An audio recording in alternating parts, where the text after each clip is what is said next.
The end of the world is approaching. Typhoons, tsunamis, and earthquakes will soon destroy civilization. Only tickets to the Ark can serve as salvation, but only billionaires can afford them. In 2009, the most powerful flares occur on the Sun. To understand this phenomenon, the American scientist Dr. Helmsley comes to India to visit his friend, astrophysicist Satnam Surutani. Together they descend into a copper mine at a depth of more than 3 kilometers. Here, an alarmed Satnam shows Helmsley that after the explosion on the Sun, a stream of particles began to heat up the Earth's core. Everything is so serious that groundwater is already boiling from the elevated temperature. According to scientists, this will inevitably lead to a global cataclysm. After that, Dr. Helmsley urgently returns to America to report the impending catastrophe to the head of the presidential administration, Karl Anheuser, as soon as possible. Disregarding etiquette, Helmsley breaks into a hotel hosting a charity event. At first, Anheuser ridicules his concern, but after reading the report, he realizes that the matter is serious. He rushes Helmsley to the US President, Thomas Wilson. Almost a year passes. The President of the United States speaks at the G8 summit and informs the heads of state of secret information about the upcoming end of the world. Immediately after this, the construction of large Ark ships begins in the Tibetan Valley, on which the chosen ones can take refuge and survive the cataclysm. To clear a place for construction, the inhabitants of the valley are relocated to other settlements. They are convinced that they are going to build a dam in the valley, and information about the end of the world is carefully hidden. Only those who have experience in construction are offered to stay. In 2011, they continue to hide the terrible truth from ordinary people, but the oligarchs are secretly buying tickets for the Arks. One ticket costs €1 million.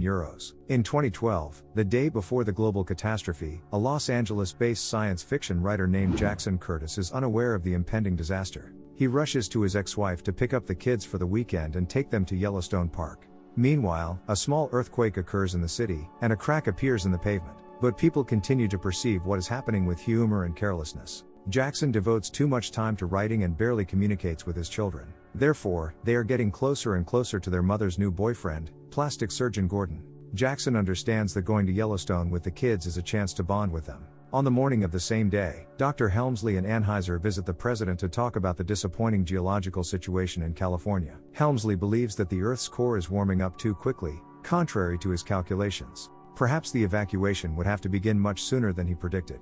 To collect additional data, Helmsley, with a group of military and researchers, goes to Yellowstone, because the seismic activity is the highest there. Jackson and the children inspect the suddenly dry lake in the park.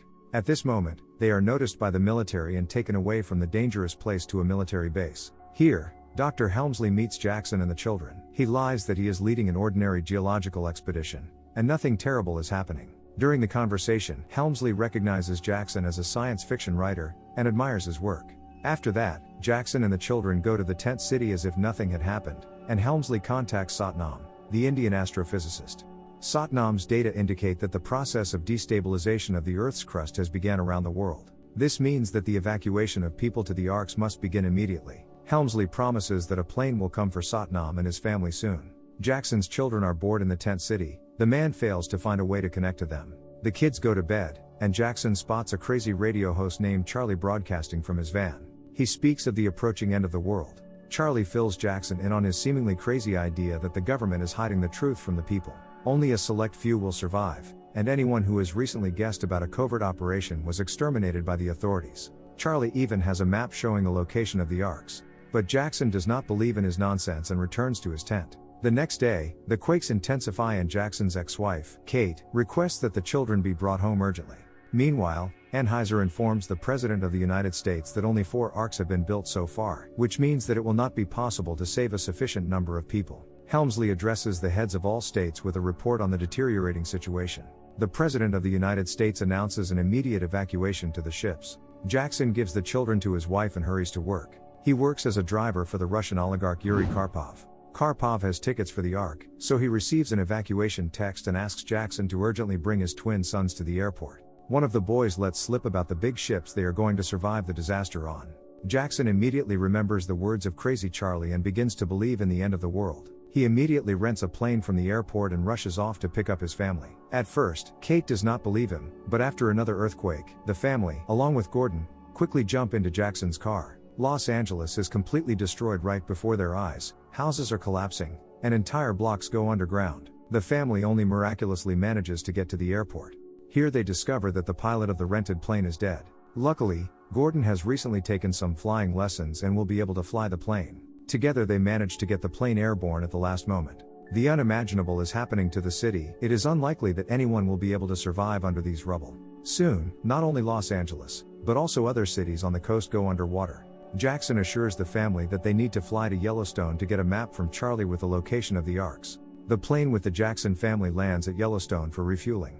At this time, Jackson himself hurries in search of Charlie. Charlie is not in the van. He is already preparing for the end of the world on the mountain.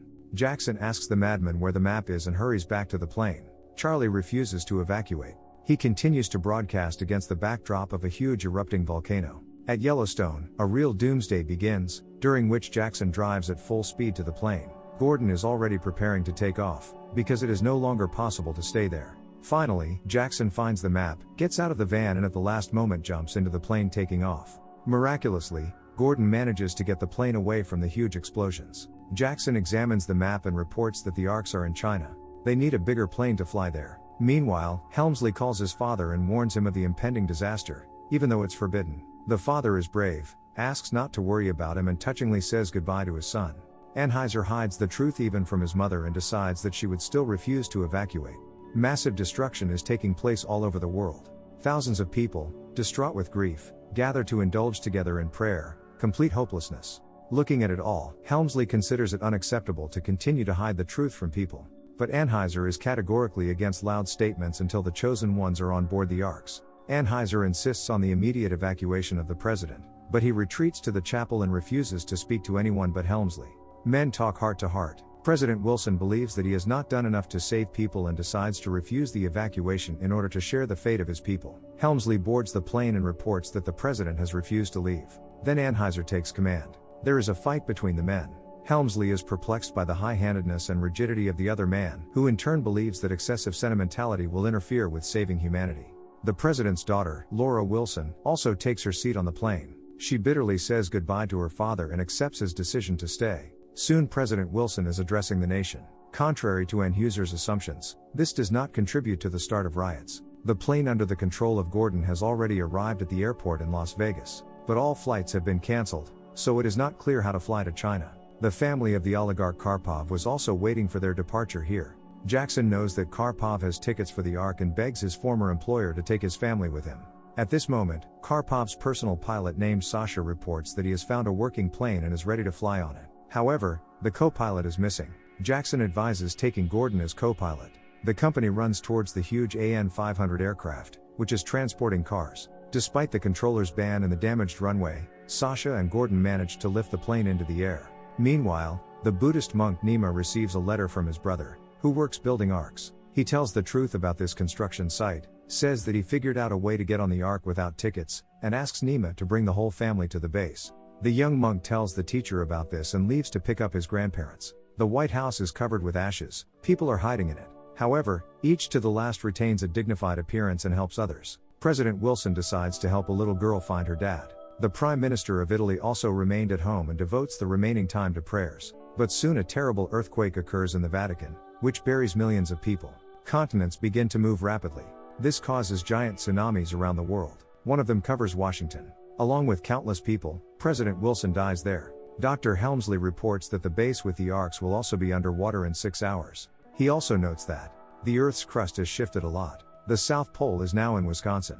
On board the AN-500, Jackson and Kate have a good talk and forgive each other old grievances. Sasha reports that the fuel is running out, which means that an emergency landing will soon need to be made. Due to the shift of the continents, their plane ends up in the Himalayas not far from the right place. The plane loses its engines, and it is impossible to find a place to land in the mountains of Tibet.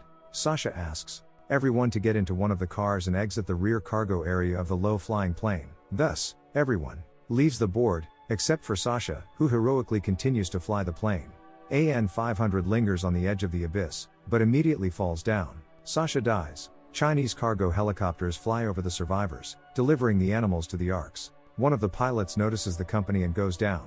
Karpov shows the Chinese pilots boarding passes for himself and his sons, and they are taken on board. The rest are left to freeze in the mountains. The company wanders among the mountains and notices a moving car. Jackson waves his arms frantically and begs it to stop. The driver of the car is the Buddhist monk Nima. He picks up fellow travelers, and together they go to the valley. Anheuser, who has arrived at the Arks, is informed that one of the 4 ships is out of order. It was for this Ark that Karpov had tickets. Helmsley and Laura Wilson, who have become friendly, go to their Ark and ask Anheuser how people were selected for boarding ships. Only now Anheuser tells them that tickets were sold only to rich people. Nobody tried to create the best gene pool for the repopulation of the planet. Helmsley walks into his cabin and realizes that if desired, it can accommodate 10 people, not just him. At the same moment, the astrophysicist Satnam calls him.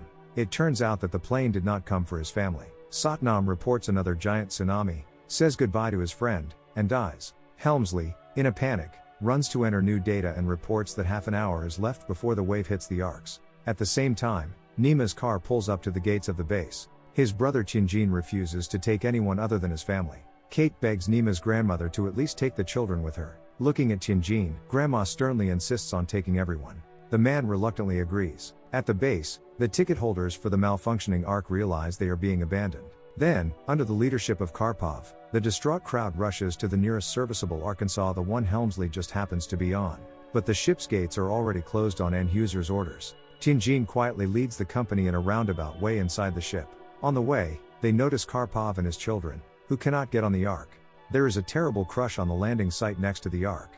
Many people cannot hold on and fall into the abyss. Helmsley cannot remain indifferent and addresses the heads of all countries. He asks them to approve the opening of the gate so that those left on the platform can enter the ship. Anheuser interrupts his speech and draws the attention of politicians to the fact that 15 minutes are left before the wave hits. In his opinion, it is much more important to keep the safety of those who are already on the ship. But Helmsley convinces politicians that the future cannot be built from such brutality. In the end, everyone agrees to open the gate. However, this puts Jason's company, which was still wandering the ship's inner recesses, in danger. The movement of the gate's lifting mechanism throws Tianjin and Gordon onto huge spinning gears. Tianjin severely injures his leg, but Jason saves him. But Gordon's grip slips off, and he fails to grab onto Jackson. Gordon is mercilessly grinded by gears. Also, a thick cable gets stuck in the gears. Because of this, the gate mechanism jams, and they do not open completely. Despite this, people quickly run into the ship. There are 4 minutes left before the wave hits. Everyone is inside, except for Karpov and his children. At the last moment, the man manages to throw his sons into the already closing gate, while he himself falls into the abyss under the ship. Now, all because of the same cable stuck in the gears, the gate does not close completely.